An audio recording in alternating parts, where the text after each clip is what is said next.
I went on vacation to visit the Caribbean. When I came back, my daughter had liquidated my house for $100,000 below its value to invest in my son-in-law's business. When I opened the door, they mocked me. "What are you doing here? You're homeless now." I replied that the house they sold was actually, "I'm glad to have you here. Follow my story until the end and comment the city you're watching from so I can see how far my story has reached." The Caribbean sun had been kind to me. For 2 weeks, I'd felt like myself again. Not Donald the worrier, not Donald the provider, just Donald. At 62, I figured I deserved those lazy mornings on the beach in Barbados, the rum punches at sunset, the simple pleasure of reading a book without my phone buzzing every 5 minutes. The flight back to Denver was smooth, and I dozed most of the way, still feeling that vacation glow. I'd even managed to bring back some local rum for Skylar and that expensive coffee Marvin always went on about. Maybe it was silly, but I still believed in small gestures. After all, Skylar was my only daughter, my only family, really, and despite our occasional disagreements, I loved her fiercely. The taxi pulled up to my house on Maple Street just as the sun was setting. I'd lived there for 18 years, ever since the divorce from Skylar's mother. It wasn't fancy, but it was mine. A modest 2-story colonial with blue shutters and a small front garden that I took pride in maintaining. The roses were blooming beautifully. Mrs. Patterson next door must have watered them while I was gone, bless her. But something felt off as I approached the front door. There were unfamiliar cars in the driveway, a sleek black sedan and a moving truck. My stomach clenched. Maybe Skylar was helping a friend move? Though she'd never mentioned anything about that before I left. I fumbled with my keys, noticing that the lock felt different somehow. When I finally got the door open, the sight that greeted me stopped me cold. The living room was completely empty, not just rearranged, empty. The couch where I'd watched Sunday football for years, the coffee table that still had ring stains from where Skylar used to set her hot chocolate as a teenager, my father's old recliner. Everything was gone. What the hell? I dropped my suitcase right there in the doorway. That's when I heard voices coming from the kitchen. Familiar voices that made my blood run cold. "I told you he'd show up eventually." Marvin's voice carried that smug tone I'd learned to hate over the past 2 years since he'd married my daughter. "Well, he's going to have to deal with it," Skylar replied, and I could hear that defensive edge she got when she knew she was in the wrong. I walked toward the kitchen, my legs feeling like lead. Each step echoed in the empty house, amplifying the growing dread in my chest. When I reached the kitchen doorway, I saw them both sitting at my kitchen table, the only piece of furniture left in the house. Skylar looked up at me with an expression I'd never seen before. Not guilt, not embarrassment, something colder. "Dad, you're back early." "Early?" My voice came out as a croak. "What's going on here? Where's all my furniture?" Marvin leaned back in his chair, that irritating smirk spreading across his face. He was a tall, thin man who always dressed like he was heading to a business meeting, even when he was just sitting in someone's kitchen. "Donald, sit down. We need to talk." "Don't tell me to sit down in my own house. Where are my things?" Skylar stood up slowly. At 34, she still had that defiant posture she'd perfected as a teenager. Chin raised, arms crossed. "Dad, the house sold. We closed on it 3 days ago." The words hit me like a physical blow. "Sold? What do you mean sold? This is my house." "Actually," Marvin interjected, pulling out a manila folder from the table, "it's not. It never was." My hands started shaking. "That's impossible. I've been paying the mortgage for 18 years. I've been living here for 18 years. Skylar's expression softened just slightly, but not with sympathy. More like the look you'd give a confused child. "Dad, the house has been in my name since I turned 18. Don't you remember? You put it in my name for tax reasons after the divorce." The room started spinning. I gripped the door frame to steady myself. That's not how it was supposed to work. You were supposed to transfer it back to me when you were older." "Transfer it back?" Marvin laughed, actually laughed. Why would she do that? "She's been the legal owner for 16 years. I looked at my daughter, really looked at her, searching for some sign of the little girl who used to make me Father's Day cards with her tiny handprints. "Skylar, honey, you can't just sell my house without telling me. Where am I supposed to live?" "That's not really our problem anymore, is it?" Marvin stood up, straightening his tie. "The sale went through. The new owners take possession tomorrow morning." "Our problem?" I stared at him. "This is my daughter we're talking about. Skylar, Tell me you didn't really do this. But Skylar was looking at the floor now, and I could see the truth in her avoidance. We needed the money, Dad. Marvin's business opportunity came up, and we had to act fast. What business opportunity requires you to sell your father's house without even telling him? A restaurant chain, Marvin said proudly. 3 locations to start with. We needed liquid capital fast. So you sold my house for restaurant money? My voice was getting louder now, echoing in the empty space. It wasn't your house, Skylar snapped, finally looking at me again. Legally, it was mine, and yes, we sold it. For $250,000. I felt my knees go weak. $250? This house is worth at least $350, maybe $375 in this market. Marvin shrugged. We needed a quick sale. Cash buyer, no inspections, closed in a week. You sold my house for $100,000 under market value. The betrayal was crushing, but the financial stupidity made it even worse. We sold my house, Skylar corrected, her voice turning cold again. And we got what we needed. I stared at my daughter. This woman I'd raised, supported through college, walked down the aisle just 2 years ago. Skylar, where are my things? My clothes, my photos, my father's watch collection? Most of it's in storage, she said, not meeting my eyes. Unit 47 at you store it on Colfax. Here's the key. She tossed a small silver key onto the table. Most of it? Marvin cleared his throat. Well, some things weren't worth storing. We had to make decisions. What kinds of decisions? Your father's old furniture, some of the outdated electronics, books that were just taking up space. Skylar listed off items like she was reading a grocery list. You threw away my father's furniture, his desk where he wrote letters to my mother during the war. Dad, it was falling apart. No one wants old furniture like that anymore. I felt something break inside me. Not just my heart, but something deeper. Some fundamental trust that I'd never imagined could be shattered. How long have you been planning this? Skylar and Marvin exchanged a look. A few months, she admitted. You've been planning to sell my house for months, and you didn't think to mention it when I told you about my vacation? We figured it would be easier this way, Marvin said. No drawn-out emotional conversations, no guilt trips. Guilt trips? I couldn't believe what I was hearing.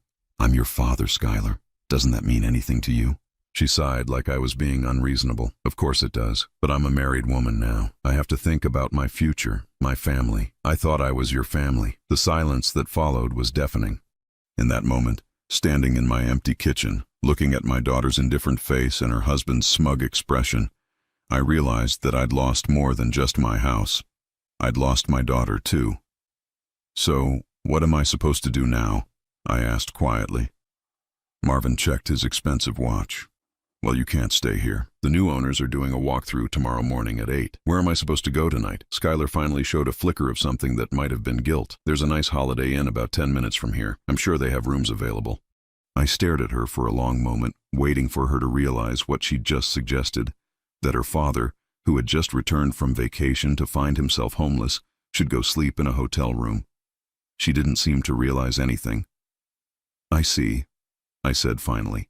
And in that moment, standing in my empty house, looking at the 2 people who had betrayed me so completely, I made a decision that would change everything. I was done being Donald the pushover, done being Donald the easy target. It was time they learned exactly who they'd been dealing with all these years. I spent that first night at the Holiday Inn staring at the ceiling and trying to make sense of what had happened. The room smelled like industrial cleaning solution and stale cigarettes, and every time I closed my eyes I could see Skylar's face when she told me to find a hotel. The indifference in her expression haunted me more than anything else. By morning, I'd made a decision. I needed to understand exactly how this had happened. How had I managed to lose my house without even knowing it was possible? I drove to the law offices of Hartwell and Associates downtown. Bill Hartwell had handled my divorce 18 years ago, and if anyone would have records of what happened with the house, it would be him. The building was one of those old Denver brick structures that had been renovated into something modern but still maintained its character. Bill looked older than I remembered.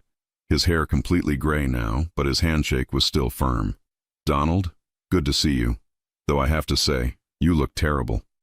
I feel terrible. I sat down in the leather chair across from his desk. Bill, I need you to help me understand something. My house on Maple Street. Skylar says it's been in her name since she turned 18. Is that possible? Bill's expression shifted, becoming more serious. Let me pull your file. He walked to a filing cabinet and returned with a thick folder. As he flipped through the pages, I could see his frown deepening. "Here it is," he said finally. "Yes, we did transfer the deed to Skylar's name in 2006. She had just turned 18. But why? I don't remember agreeing to that." Bill put on his reading glasses and studied the documents more carefully. "According to my notes here, you were concerned about protecting assets from your ex-wife. Diana was making noises about coming back for more in the divorce settlement, claiming she deserved half the house's equity since you'd bought it during the marriage." The memory came flooding back. Diana had been calling me constantly that summer, demanding more money, threatening to take me back to court. I'd been terrified of losing everything I'd worked for. "You suggested putting the house in Skylar's name as a protective measure," Bill continued. "The idea was that Diana couldn't claim an asset that belonged to your daughter, and since Skylar was 18, it was legal. But I was supposed to get it back, right? When the divorce was final and Diana couldn't make any more claims." Bill flipped through more pages, his frown deepening. "That's where things get complicated, Donald. According to these documents, the transfer was permanent. There's no mention of any arrangement to transfer it back to you." My blood ran cold. That can't be right. I would never have agreed to just give away my house. "I'm afraid the documents are very clear. Skylar became the sole legal owner of the property. You've been living there as well, essentially as her guest for the past 16 years. I felt sick. "But I've been paying the mortgage. I've been paying all the bills, the taxes, the maintenance. That doesn't change the legal ownership. I'm sorry, Donald, but your daughter has every right to sell that house. She always has." I left Bill's office in a daze. How could I have been so stupid? How could I have signed away my house and not even realized it? But as I sat in my car in the parking garage, another memory surfaced. A conversation I'd had with Skylar just a few months after the transfer. She'd been starting college, and I'd mentioned something about putting the house back in my name now that the divorce was final. "Why would we do that, Dad?" she'd said. "This way, if anything happens to you, I don't have to worry about probate or anything. It's already mine." At the time, it had seemed practical. I was 44, healthy, not planning on dying anytime soon, and Skylar was my daughter. Of course I trusted her. I'd been an idiot. I drove to the storage unit on Colfax Avenue, dreading what I might find. The facility was one of those sprawling complexes of orange metal buildings, the kind that sprouted up everywhere as people accumulated more stuff than they could fit in their homes. Unit 47 was small, maybe 10 by 12 feet. When I rolled up the metal door, my heart sank. My entire life had been crammed into this tiny space like someone was playing Tetris with my belongings. Boxes were stacked haphazardly, furniture was piled on top of furniture, and I could see that several items were already damaged. My father's antique desk, the one where he'd written love letters to my mother during World War II, was shoved against the back wall with boxes of books stacked on top of it.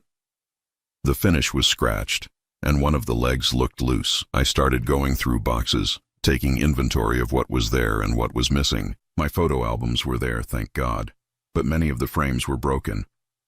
My mother's china was packed carelessly, and I could hear pieces rattling when I lifted the box.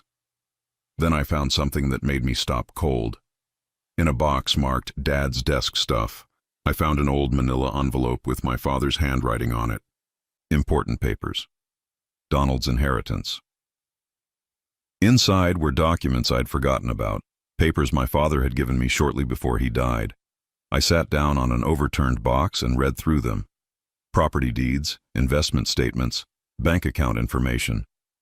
Most of it was for assets that had been liquidated years ago to pay for his medical care and funeral expenses. But there was one document that made my hands shake, a deed to a property in Montana, 40 acres outside of Missoula, with a small cabin and some outbuildings. According to the paperwork, my father had bought it in 1973 as a hunting retreat. The deed was in my name, transferred to me when I turned 21. I'd completely forgotten about it. After my father died and I was dealing with the grief and the medical bills, this remote property had just slipped my mind. I'd never even visited it. But according to these documents, I'd owned it for over 40 years. I pulled out my phone and called a real estate agent in Missoula. "Hi, I'm calling about some property I own outside your city. I'm wondering what it might be worth in today's market." After giving her the legal description from the deed, she put me on hold. When she came back, her voice had changed, become more interested. "Mr. Davidson, are you thinking about selling this property?" "Maybe. Why?" "Well, the area you're describing has become very desirable in recent years. A lot of development has moved in that direction. Properties like yours, especially with water rights, are going for anywhere from $800,000 to $1.2 million, depending on the exact location and condition." I nearly dropped the phone. "Did you say 1.2 million? That's for premium properties with good access and water rights. But even conservative estimates would put your 40 acres at 700,000 to 800,000. I thanked her and hung up, my mind reeling. While Skylar had been selling my house for $100,000 under market value, I'd been sitting on a property worth almost $1 million, a property she knew nothing about. I spent the rest of the afternoon at the storage unit, going through every box, every document. In another envelope, I found investment statements for accounts I'd forgotten about, CDs that had been automatically renewing for years, even some old savings bonds my parents had bought for me as a child. When I added it all up, I wasn't the broke, homeless old man Skylar and Marvin thought they'd left behind. I was wealthy. For the first time since I'd walked into my empty house, I smiled. Skylar thought she'd been so clever, selling her house out from under me. She thought she'd left me with nothing, forced me to come crawling back to her for help. She had no idea what she'd actually done. She'd set me free. That evening, I sat in my hotel room with a bottle of wine from room service and made a list. Properties to visit, investments to verify, accounts to access. For 18 years, I'd been living like a tenant in my own house, paying bills for a property that wasn't even mine, while sitting on assets worth over $1 million. Tomorrow, I would start the process of claiming what was actually mine. And Skylar and Marvin would discover that they'd played their game with the wrong man. I raised my glass to the empty hotel room. "Here's to new beginnings," I said aloud. Outside my window, Denver sparkled in the darkness, full of possibilities I was just beginning to understand. 3 days after discovering my Montana property, I was sitting in a coffee shop on 16th Street, waiting to meet with Tom Bradley, a private investigator I'd hired to look into Marvin's business ventures. I'd spent 40 years in accounting before retiring, and something about Marvin's story didn't add up. Restaurant chains didn't just appear overnight, and legitimate businesses didn't require someone to sell their house for quick cash. Tom was a former Denver police detective, recommended by Bill Hartwell. He was a compact man in his 50s with graying temples and the kind of observant eyes that made you feel like he was cataloging everything about you. "Donald," he said, sliding into the booth across from me, "I've got some interesting information about your son-in-law." He opened a manila folder and spread several documents across the table. "Marvin James Patterson, age 36, born in Las Vegas, moved to Denver 4 years ago. That's when he met your daughter, right?" "About that time, yes. They met at some charity fundraiser downtown." "Right. Well, here's where it gets interesting." Tom pointed to a background check report. "Marvin's got quite a history in Nevada. 3 arrests for gambling-related offenses, 1 conviction for check fraud, and here's the kicker. He was investigated twice for running illegal gambling operations." My stomach dropped. Investigated? Never convicted on the gambling charges. Charges were dropped both times, probably due to lack of evidence or witnesses who suddenly developed amnesia. Tom flipped to another page. "But here's what's really concerning. This restaurant chain he told you about, it doesn't exist." "What do you mean it doesn't exist?" Tom pulled out his laptop and turned it toward me. I searched business registrations in Colorado, Wyoming, Utah, and New Mexico. No restaurant chain registered to Marvin Patterson or any variation of his name. No business licenses, no permits, no incorporation papers. I stared at the screen, feeling a familiar knot forming in my stomach. So what did he do with the money from the house? That's where it gets really interesting. Tom pulled out bank records. "I have a contact who was able to trace some financial activity.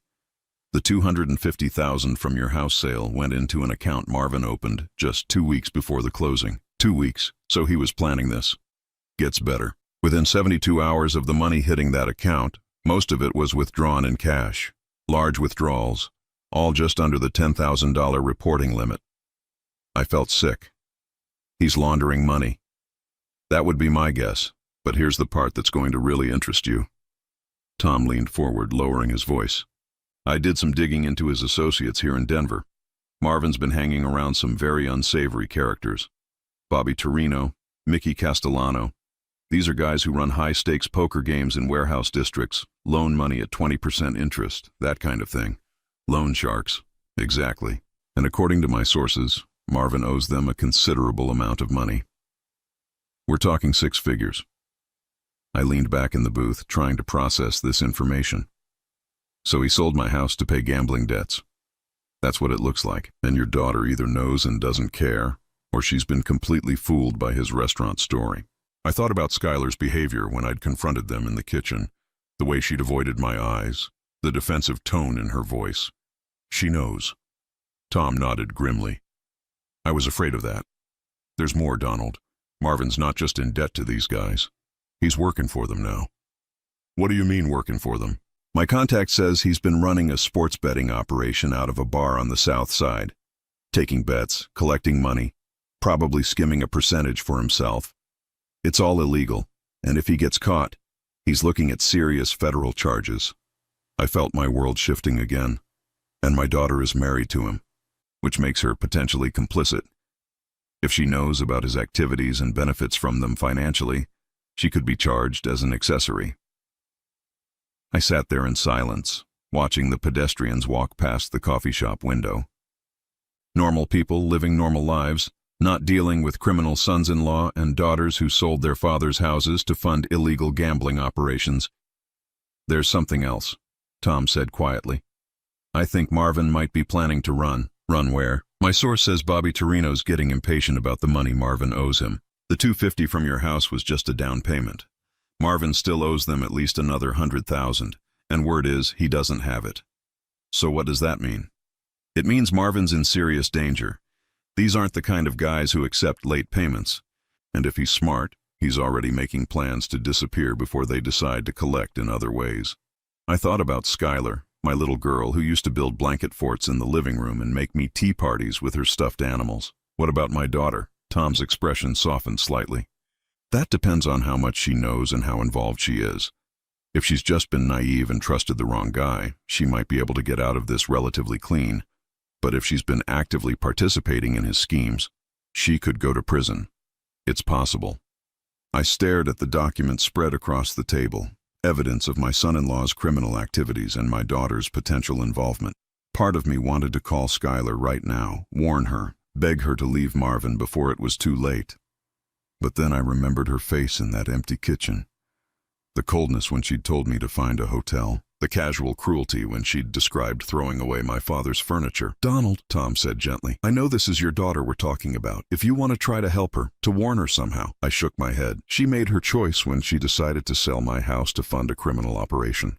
She chose Marvin over me. Are you sure about that? I thought about it for a long moment. Tom, when someone shows you who they really are, you should believe them. My daughter showed me exactly who she is when she looked me in the eye and told me to go find a hotel room. Tom gathered up the documents. So what do you want to do with this information? I want you to keep monitoring the situation. If Marvin runs, I want to know. If Skylar gets arrested, I want to know. But I'm not going to warn them or help them. You're sure? I'm sure. I stood up and pulled out my wallet. What do I owe you for this? $500 should cover it. I handed him the cash. Keep watching them, Tom. Something tells me this story isn't over yet. That evening, I sat in my hotel room with a glass of whiskey, thinking about everything Tom had told me. My daughter wasn't just complicit in selling my house.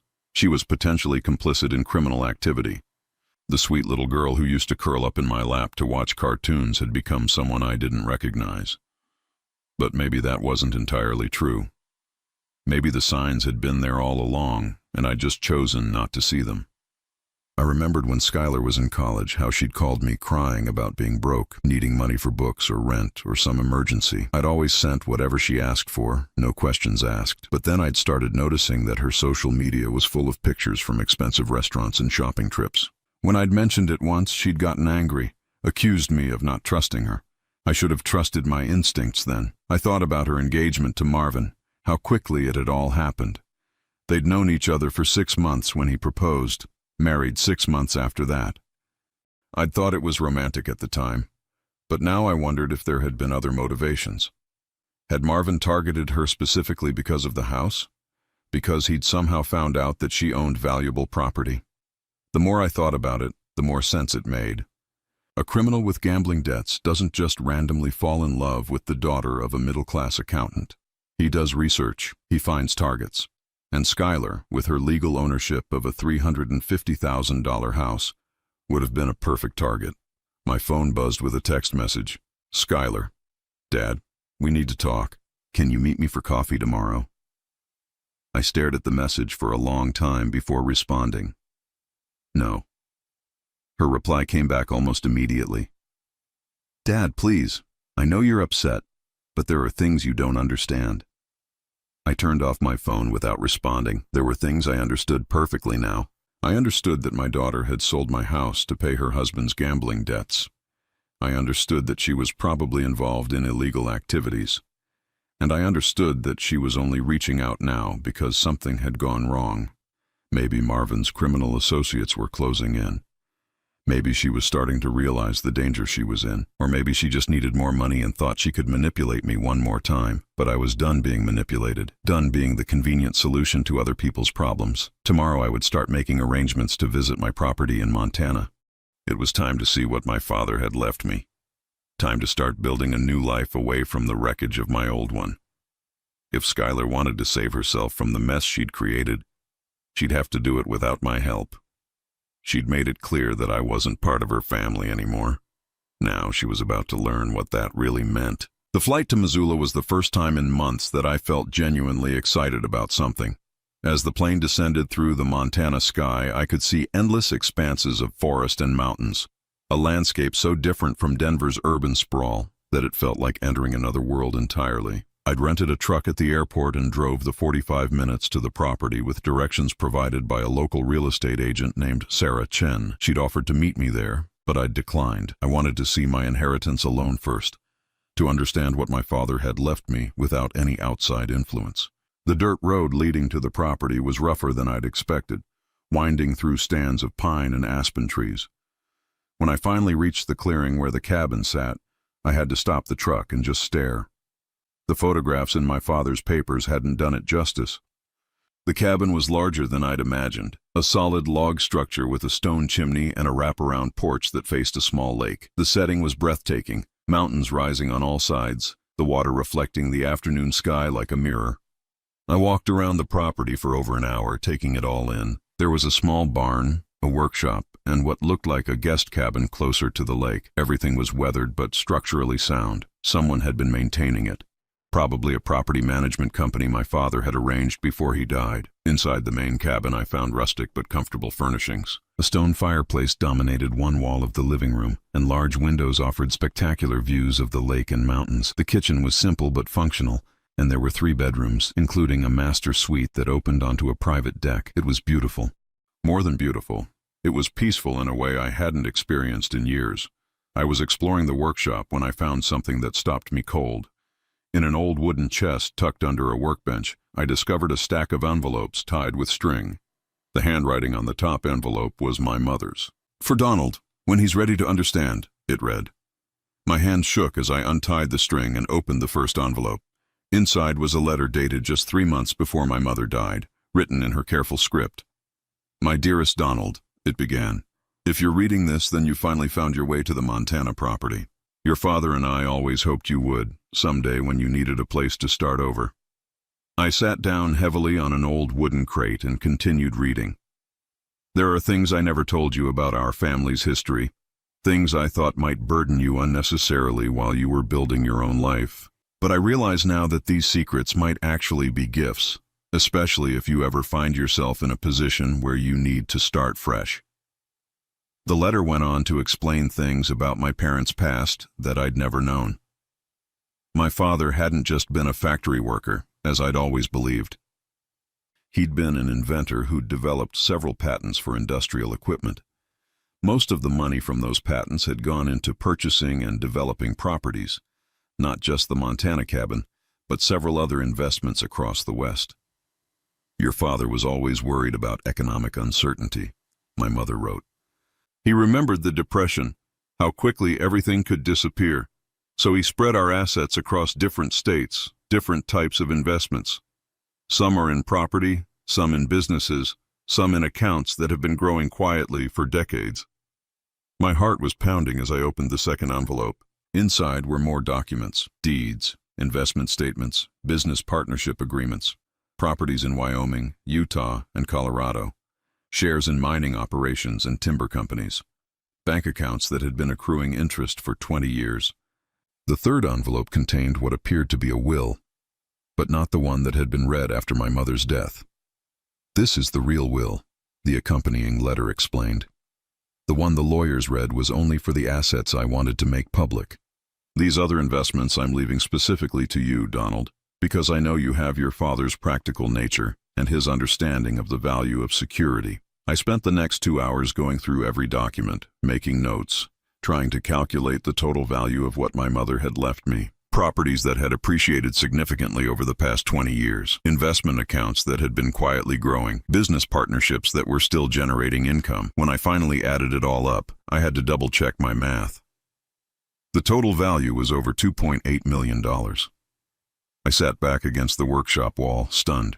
While I'd been living in what I thought was my house, paying someone else's mortgage, worrying about retirement savings, I'd been sitting on an inheritance worth nearly $3 million. The final envelope contained one more letter, this one shorter but somehow more profound. "Donald, I know this will come as a shock.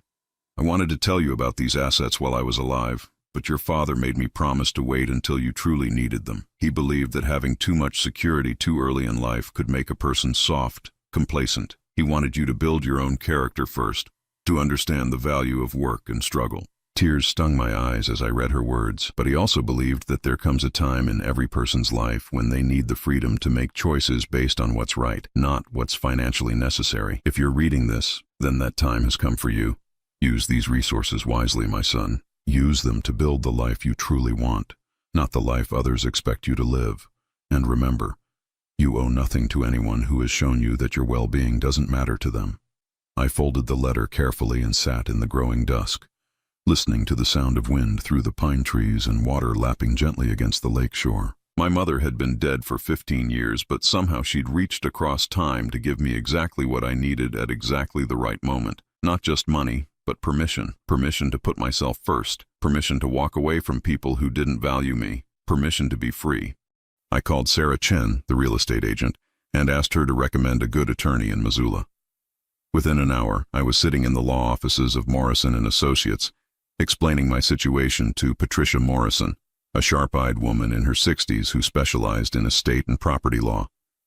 "These documents all appear to be in order," she said after reviewing my mother's papers.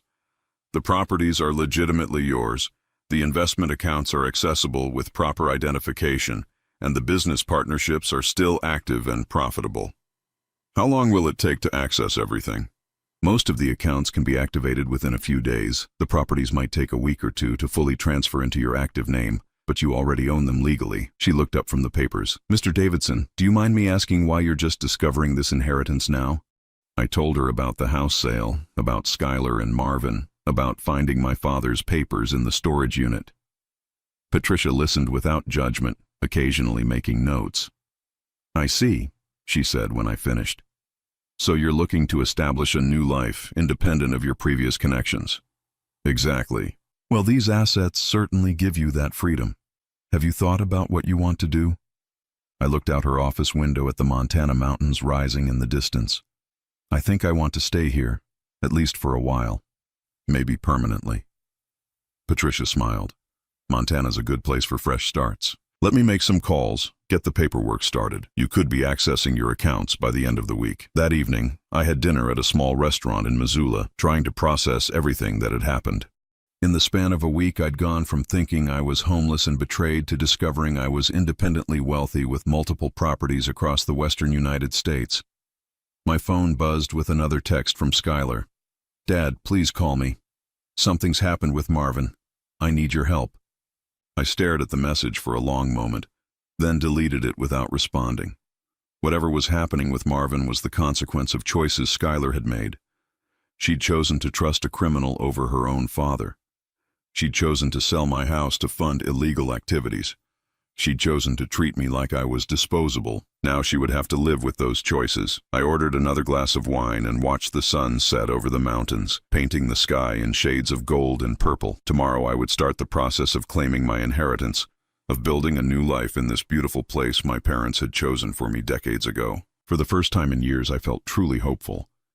And for the first time since walking into my empty house, I didn't think about Skylar at all. I'd been in Montana for 2 weeks, settling into the cabin and working with Patricia Morrison to access my inheritance, when Tom Bradley called with an update that would change everything. "Donald, you need to hear this." Tom's voice was urgent over the phone. "Things are moving fast with your son-in-law, and not in a good way for him or your daughter." I was sitting on the cabin's front porch, watching the morning mist rise from the lake. The peaceful setting made Tom's news feel surreal, like hearing about a war happening in another country. "What's going on?" "First, the good news, if you can call it that. The FBI raided Marvin's gambling operation 3 days ago. They've been building a case for months, and they finally had enough evidence to move." My coffee grew cold in my hands. Was Skylar there? No, but here's where it gets complicated. They found financial records that directly implicate her. Bank statements showing transfers from the house sale directly to accounts Marvin was using for the gambling operation. She's been listed as a person of interest. I closed my eyes, feeling the weight of what Tom was telling me. So she's going to be arrested? Probably, but there's more. Marvin didn't go quietly. When the FBI showed up, he tried to run and ended up crashing his car into a tree about 2 miles from the warehouse. He's in the hospital with a broken leg and a concussion. And Skylar? That's where this gets really interesting. She's been calling everyone she can think of, trying to raise money for his bail and legal fees. She started with your mutual friends, then moved on to distant relatives. Everyone's been telling her the same thing. They don't have that kind of money. I could picture Skylar making those calls, probably using the same desperate tone she'd used when she needed money in college. The difference was, this time she wasn't asking for help with rent or books. She was asking people to fund a criminal defense. "How much bail are we talking about?" $500,000. And that's just for Marvin. If they arrest Skylar, when they arrest her, she'll need her own bail money and lawyer. I did quick math in my head. Even if she could raise 10% for a bail bondsman, she'd need $50,000 for Marvin alone. She doesn't have that kind of money. No, she doesn't. Which brings me to the reason I'm calling. 3 days ago, Skylar hired a private investigator to try to find you. That got my attention. Find me? She knows you left Denver, but she doesn't know where you went. The PI she hired is asking questions at hotels, rental car companies, even called your old employer, asking if anyone knew how to reach you. I felt a chill that had nothing to do with the Montana morning air. She's trying to track me down. It gets worse. Yesterday, she filed a missing person report with the Denver police, claiming you disappeared without telling anyone where you were going, and she's worried about your mental state. My mental state? According to the report, she told police that you've been acting erratically since the house sale, that you made concerning statements about not wanting to live anymore, and that she's afraid you might hurt yourself. The manipulation was breathtaking in its audacity. She's trying to make it look like I'm suicidal so the police will help her find me. That's exactly what she's doing, and if they do find you, she'll probably show up with some story about how worried she's been, how much she loves you, how she needs your help during this difficult time. I stood up and walked to the porch railing, looking out over the lake. A family of deer was drinking at the water's edge, completely peaceful, unaware of human drama and manipulation. "Tom, what do you think she'll do when she finds out about my inheritance?" "Honestly, I think she'll try to claim you're not mentally competent to handle your own finances. If she can convince a judge that you're having a mental health crisis, she might be able to get some kind of guardianship or conservatorship." The idea was so appalling that I had to grip the railing to steady myself. She would do that? Donald, this woman sold your house without telling you to fund her husband's criminal operation. She threw away your father's furniture and told you to find a hotel room. Now she's lying to police about your mental state to try to force you to help her again. What exactly do you think she wouldn't do? He was right, of course. I'd been thinking of Skylar as misguided, as someone who'd made bad choices under Marvin's influence. But the truth was much darker. She was actively trying to manipulate law enforcement to locate me against my will, planning to lie about my mental capacity to gain access to my money. "There's something else," Tom continued. "I've been monitoring her social media accounts. She's been posting about how heartbroken she is that her father abandoned her during her time of need. Lots of sympathy from friends, lots of comments about what a terrible daughter she must be for her own father to disappear when she needs him most. She's building a narrative. Exactly. If she can establish that you're the kind of person who would abandon his daughter during a crisis, it supports her story that you're not mentally stable.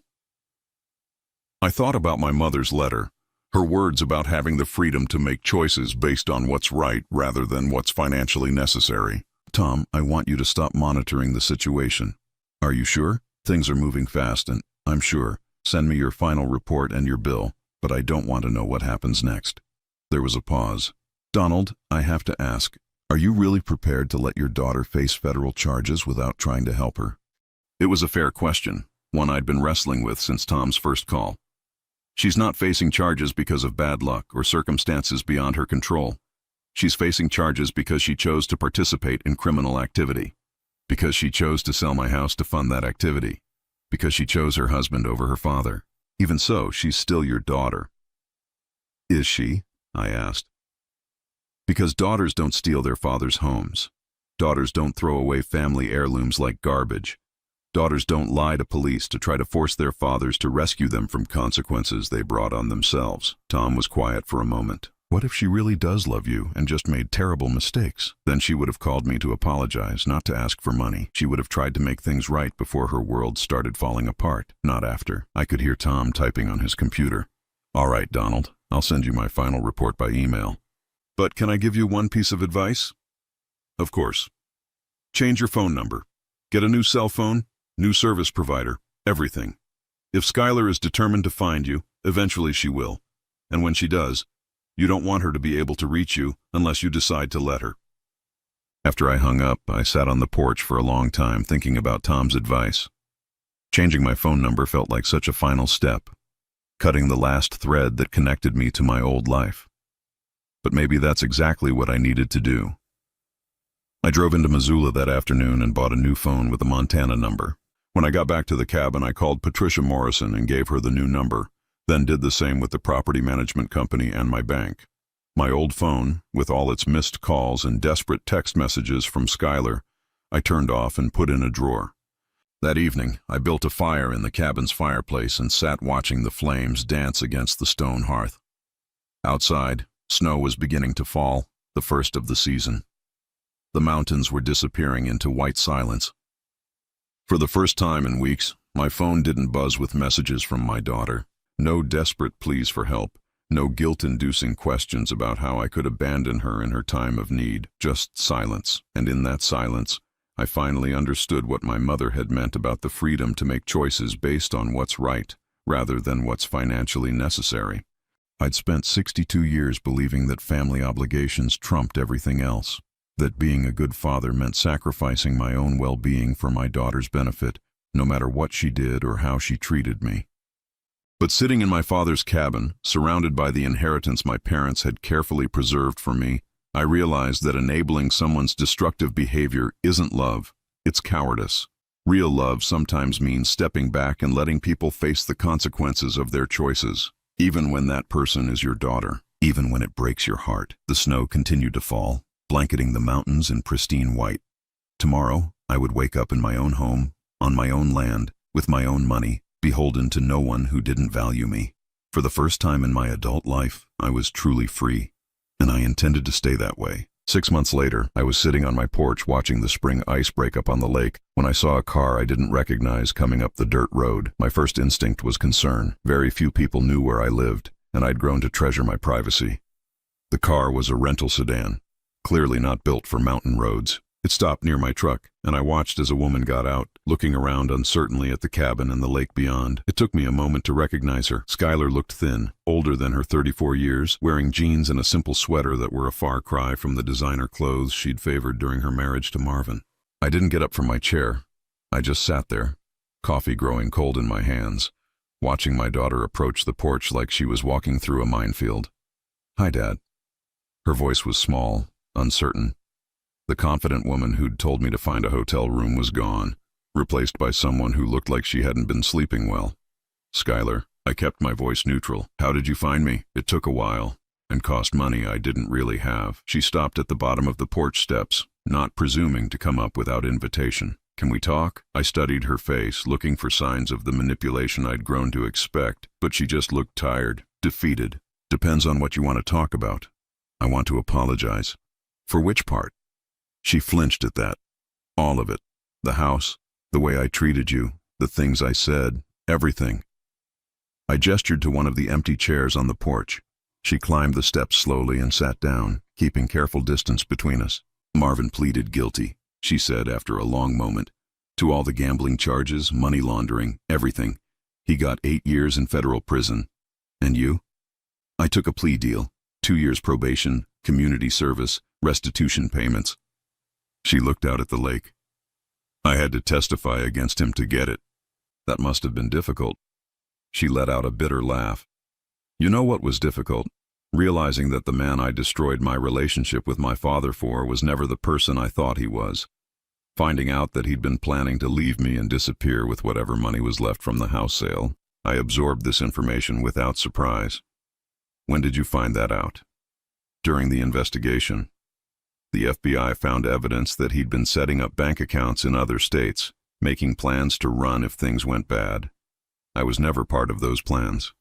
She turned to look at me. He was going to abandon me the same way I abandoned you. I see. Dad, I lost everything. The house is gone, obviously. Our apartment, our cars, our bank accounts, all seized as proceeds of criminal activity. I'm living in a studio apartment and working at a grocery store. She seemed to expect some response to this, but I remained silent. I know I have no right to ask, she continued, but I was hoping maybe we could start over. Maybe I could make things right between us. I took a sip of my cold coffee, studying her face. What does making things right look like to you, Skylar?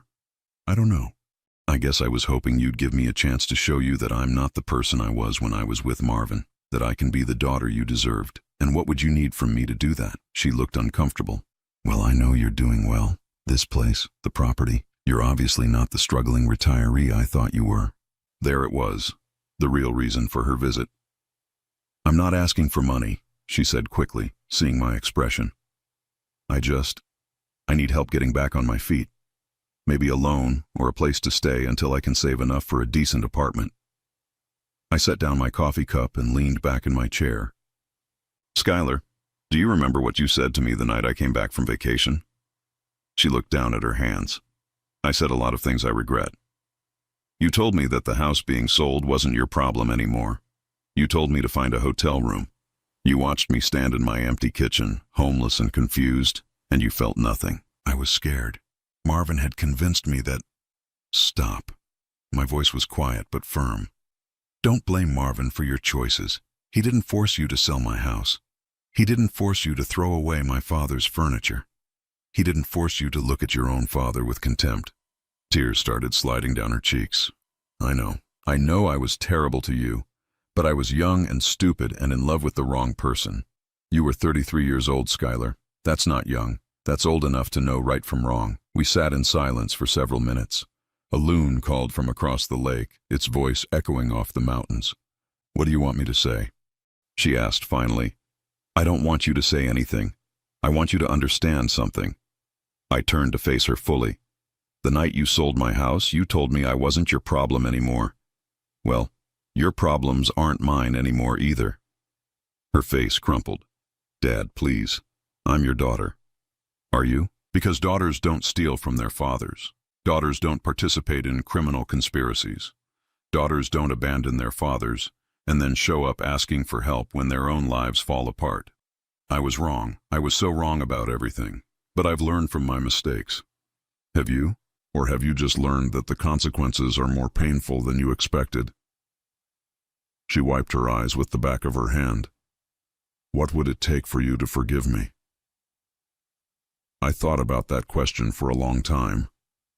Skylar, forgiveness isn't something you can earn by showing up and apologizing. It's something that happens when the person who was hurt decides they're ready to let go of the pain. Are you ready? I am, but that doesn't mean I'm ready to let you back into my life. Her breath caught. I don't understand. I forgive you for selling my house. I forgive you for the cruelty, for the betrayal, for all of it. But forgiveness doesn't mean we go back to the way things were. It means I'm no longer angry about what happened, but we're still family. No, Skylar, we're not. I stood up and walked to the porch railing. Family is about more than blood. It's about love, respect, loyalty, support during difficult times. You showed me that those things don't exist between us. They could exist again if you gave me a chance. I turned back to her. Why would I take that risk? So you can hurt me again the next time you're desperate? So you can sell whatever I have left when you need money for your next bad decision? I would never do that again. You said you'd never sell my house. You said you'd never let anyone hurt me.